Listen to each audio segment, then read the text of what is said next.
नमस्कार। आज हम नर्सिंग एजुकेशन का एक इम्पॉर्टेंट टॉपिक यहाँ पर पढ़ेंगे जिसका नाम है role play.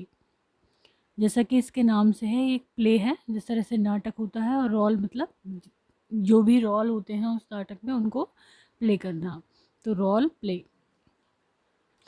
Playing is the spontaneous acting out of roles in the context of human relation situations. Role playing क्या है? अपने आप एक्टिंग आउट करना ह्यूमन रिलेशन की जो सिचुएशंस हैं उनके कॉन्टेक्स्ट में, उनके संदर्भ में अपने अपने रोल को स्पॉन्टेनियसली एक्टिंग करना। तो ये जो रोल प्ले होता है वो एक्चुअली, जैसे कि हमें हेल्थ एजुकेशन देनी है किसी ग्रुप को कम्युनिटी में, तो उसमें जैसे एक व्यक्ति करेगा डॉक्टर का रोल, एक कम्युनिटी ऑफिसर का रोल, एक पेशेंट का रोल, या फिर कह सकते हैं कि कम्युनिटी में रहने वाले लोगों का। तो वो कैसी भी सिचुएशन हो सकती है, उसमें वो अपना रोल प्ले करके उनको एजुकेशन देते हैं कि हमें किस परिस्थिति में किस तरह से एक्ट करना चाहिए। तो जो रोल प्ले होता है वो मेनली टू टाइप का होता है। कौन कौन सा? सोशियो ड्रामा और साइको ड्रामा। सोशियो और साइको। सोशियो ड्रामा में क्या है? Deals with interaction of people with other individual और ग्रुप। इसमें क्या है, जैसे कि सोसाइटी में एक व्यक्ति दूसरे व्यक्ति से इंटरेक्शन करता है या कोई ग्रुप से इंटरेक्शन करता है, उसी तरह से है interaction of people with other individual और ग्रुप्स। जैसे कि इसमें मदर, नर्स, लीडर, ये सब आ जाते हैं। नेक्स्ट आता है साइको ड्रामा। साइको ड्रामा में क्या होता है? Practised in group setting. ये ग्रुप सेटिंग में प्रैक्टिस होता है, mainly concern with the unique needs and problems of particular individual. Psycho से रिलेटेड है ये।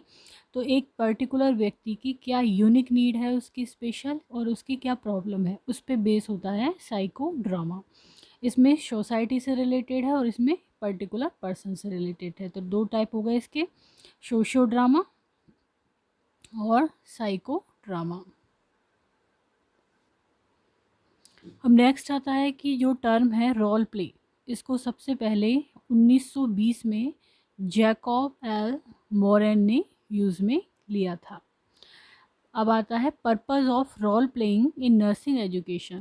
कि नर्सिंग एजुकेशन हम दे रहे हैं यदि, तो उसमें जो रोल प्ले है उसका क्या उद्देश्य है? तो पहला है to develop specific skills. Specific skills develop करना कि हम कैसे, किस तरह से अपने कम्युनिटी में, अपने हॉस्पिटल में एजुकेशन दे सकते हैं। Second, to develop a situation for analysis. तो ऐसी सिचुएशन डेवलप करना जिससे कि एनालिसिस हो सके कि कहाँ पर प्रॉब्लम आ रही है। ये प्रॉब्लम हेल्थ डिपार्टमेंट से है या फिर जो कम्युनिटी में पर्सन्स हैं या लीडर्स हैं, कहाँ पे है, उसका एनालिसिस भी हो जाता है, क्योंकि वहीं पे वो रोल प्ले होता है और उसमें हमें ये पता लग जाता है। तीसरा है to developing understanding of points of views of others. इससे हमें पता लग जाता है कि जो दूसरे लोग हैं उनके क्या व्यूज़ हैं उस पर्टिकुलर सिचुएशन के बारे में। नेक्स्ट है increasing student insight into typical way of dealing. इससे क्या होता है, स्टूडेंट में इंसाइट डेवलप होती है कि एक पर्टिकुलर जो परिस्थिति हमारे सामने आएंगी उसमें हमें कैसे डील करना है।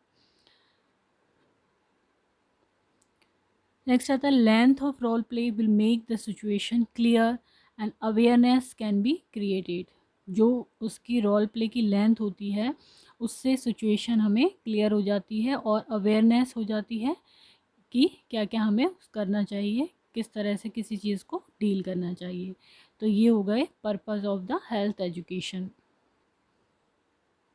एक बार वापस से हम इनको रिवाइज करेंगे। To develop specific skills, to develop a situation for analysis, to developing understanding of points of view of others, increasing student insight with typical way of dealing, and length of role play will make the situation clear and awareness can be created.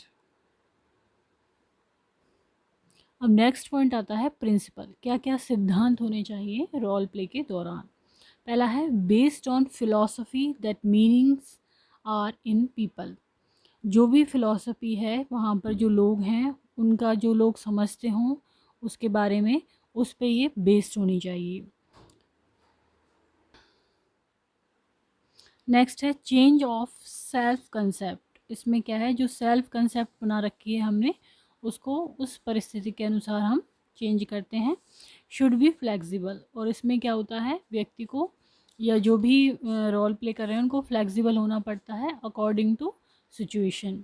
Should be stimulate to think, इसमें mainly क्या है, किसी चीज़ को हमें सोच विचार पे, उसके चिंतन पे हमें ज़्यादा स्टिमुलेशन देना चाहिए या ध्यान देना चाहिए।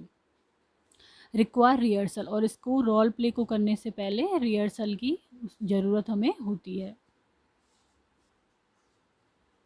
Should be able to analyse and evaluate which is essential element, इससे हमें क्या होना चाहिए, योग्य होना चाहिए एनालाइज करने के लिए और इवेलुएट करने के लिए कि इसमें जो असेंशियल एलिमेंट है वो क्या क्या होंगे, किन किन पॉइंट्स को हम ज़्यादा ध्यान देंगे, और इन ब्रीफ पीरियड, और ये हमें क्या करना चाहिए, ब्रीफ पीरियड में इसको कैसे हम समेट सकते हैं वो हमें करना चाहिए। तो प्रिंसिपल एक बार वापस से देख लेते हैं। Based on philosophy that meanings are in people, changes of self concept, should be flexible, should be stimulate to think, require rehearsal, should be able to analyze and evaluate which is essential element and brief period। अब step क्या होगा, हम role play कर रहे हैं तो उसकी step किस तरह से हम फॉलो करेंगे। तो पहली हमारी वो होगी स्टेप कि सेलेक्टिव प्रॉब्लम। पहले हम देखेंगे कि एक पर्टिकुलर कम्युनिटी में जो हम रोल प्ले कर रहे हैं या नाटक कर रहे हैं उससे संबंधित, तो उसकी प्रॉब्लम को क्या बनाएंगे हम, उसकी प्रॉब्लम किस प्रॉब्लम पे हम उसको बनाएंगे। Second, set up the role playing scene, फिर हम क्या करेंगे, सीन बनाएंगे जिसमें कि रोल प्ले होगा कि क्या क्या चीज़ें होनी चाहिए। जैसे कि यदि एक डॉक्टर दिखा रहे हैं तो उसका एक डेस्क होगा, चेयर होगी, उसके पास में पेशेंट के बैठने के लिए एक चेयर होगी। इस तरह से सीन बनाया जाएगा, कर्टेन बना जाएगा। सीन के लिए और क्या क्या चीज़ होंगी, सेटअप कैरेक्टर होंगे कि क्या क्या कैरेक्टर लेंगे हम उसमें, पर्सनालिटीज़ हम उसमें क्या क्या लेंगे, ये सब चीज़ होंगी। सेटिंग ऑफ स्टोरी, स्टोरी और स्क्रिप्ट उसकी क्या होगी, एंड प्लेयर्स लाइन क्या होंगी, जो भी रोल प्ले कर रहे हैं उनकी लाइन क्या होंगी, कौन क्या चीज़ बोलेगा। Getting under way in the role playing, और उसमें फिर रोल प्ले करना। Part the group players observer, उनको पार्ट देना ग्रुप प्लेयर को। कटिंग द रोल प्लेइंग, फिर जो चीज़ हमें कट करनी है उसको हमें कट करना होगा वहाँ पे। After the role playing is cut, role playing के बाद में भी कुछ चीज़ें हमें कट करनी पड़ सकती हैं। The audience observer, audience observer जो हैं उनके बारे में उनसे डिस्कस करेंगे। गुड पॉइंट ऑफ एक्शन की इसमें कौन कौन से एक्शन उनको पसंद आ रहे हैं उनको हम रखेंगे। Role playing scene and caution in the use of role playing, क्या क्या रोल प्लेइंग में हमें सावधानियां बरतनी है। और समराइज़, एंड में क्या करेंगे, हम उसको समराइज़ कर देंगे, ब्रीफ कर देंगे। लीडर क्या करेगा, उसको सम अप कर देगा कि इस तरह से ये हुआ था, ये स्टेप रोल प्ले में हुई थी, और उसको वो सम अप कर देगा। तो एक बार वापस से हम रिवाइज करते हैं स्टेप्स ऑफ रोल प्लेइंग। पहला, सेलेक्टिव प्रॉब्लम। दूसरा, setup the role playing scene, जिसमें character, personality, setting of story, players line, getting underway in the role playing, then part the group player observer, cutting the role playing, after the role playing is cut, the audience observer, discussion, good point of action, and role playing scenes, caution in the use of role playing, and summarize, the leader sums up। Next आता है advantage. अब जो role playing है उसके क्या क्या लाभ हैं। तो स्टूडेंट के लिए क्या है, डेवलप रियल कम्युनिकेशन स्किल, इससे जब स्टूडेंट रोल प्लेइंग कर रहा है तो उसमें रियल कम्युनिकेशन स्किल्स आती हैं। Put one self in another place, वो अपने को दूसरे की जगह पे रख कर देखता है। Develop skill in group problem solving, और ग्रुप प्रॉब्लम सॉल्विंग की जो स्किल्स हैं उसके अंदर डेवलप होती है कि यदि वो ग्रुप है और उसमें कोई प्रॉब्लम आ रही है तो उसको कैसे वो सॉल्व करेगा। Develop ability to observe and analysis situation, कि सिचुएशन को वो कैसे ऑब्जर्व करना चाहिए उसको, और कैसे एनालिसिस करना चाहिए, ये क्वालिटीज़ उसके अंदर डेवलप होती हैं। तो स्टूडेंट को क्या क्या एडवांटेज हुए, develop real communication skill, put one self in another place, develop skill in group problem solving, and develop ability to observe and analysis situation. अब आता है टीचर के लिए। टीचर के लिए क्या क्या लाभदायक है ये? Simulated real life situation, real life situations में जाता है वो इसके द्वारा। Encourage independent thinking and action, उसकी खुद की थिंकिंग और एक्शन जो है वो उसके लिए वो एनकरेज होता है, मोटिवेट होता है।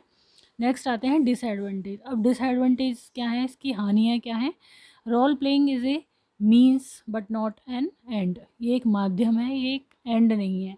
Require expert guidance and leadership, हमें रोल प्लेइंग के लिए एक लीडरशिप की ज़रूरत होती है जो कि सारी चीज़ों को मैनेज करता है, और इसके लिए एक्सपर्ट गाइडेंस की ज़रूरत पड़ती है कि जो पहले रोल प्ले कर चुके हैं उन्होंने किस किस तरह से इसको किया, क्या इसका बजट था, किस तरह से इन्होंने लोगों को इकट्ठा किया, कैसे सीन बनाया, तो सबके लिए हमें एक्सपर्ट गाइडेंस की ज़रूरत पड़ती है। पार्टिसिपेंट में फील थ्रेटन्ड, इसमें जो पार्टिसिपेंट है वो उनको ऐसा लगता है कि वो धमकी भरा लगता है उनको कि वो कुछ गलत तो नहीं कर रहे हैं, कुछ गलत तो नहीं होगा। Then strongly dependent on students imagination, ये पूरी तरह से जो स्टूडेंट है उनकी इमेजिनेशन पे डेवलप करता है। टाइम कंज्यूमिंग होता है, इसमें टाइम लगता है, पहले सारा सीन का अरेंजमेंट करना, कैरेक्टर का अरेंजमेंट करना, लीडर्स का अरेंजमेंट करना, उसके बाद बजट, उसके बाद स्क्रिप्ट, तो सारी चीज़ों में क्या होता है, टाइम लगता है, तो ये टाइम कंज्यूमिंग प्रोसेस है। रिक्वायर विलिंग वॉल्टियर्स, इसमें क्या है, जो इच्छुक वॉल्टियर हैं इसमें करने के, उनकी ज़रूरत पड़ती है, तो ये भी इसका एक डिसएडवांटेज है। तो क्या क्या डिसएडवांटेज हो गए रोल प्लेइंग के? Role playing is a means not an end, required expert guidance and leadership, participant may feel threatened, strongly dependent on students' imagination, time consuming and require willing volunteers। तो आज का हमारा topic था role play, और एक nursing education का बहुत ही important topic है। इसमें हमने पढ़ा कि रोल प्ले में ह्यूमन रिलेशन सिचुएशंस के संदर्भ में रोल प्ले किए जाते हैं, और मेनली ये दो टाइप का होता है, socio drama and psycho drama. तो यदि ये वीडियो आपको पसंद आता है तो इसको लाइक करें, चैनल को सब्सक्राइब करें, कमेंट करें एंड शेयर करें। Thank you. और आगे के जो नर्सिंग एजुकेशन के टॉपिक हैं वो आप डिस्क्रिप्शन में भी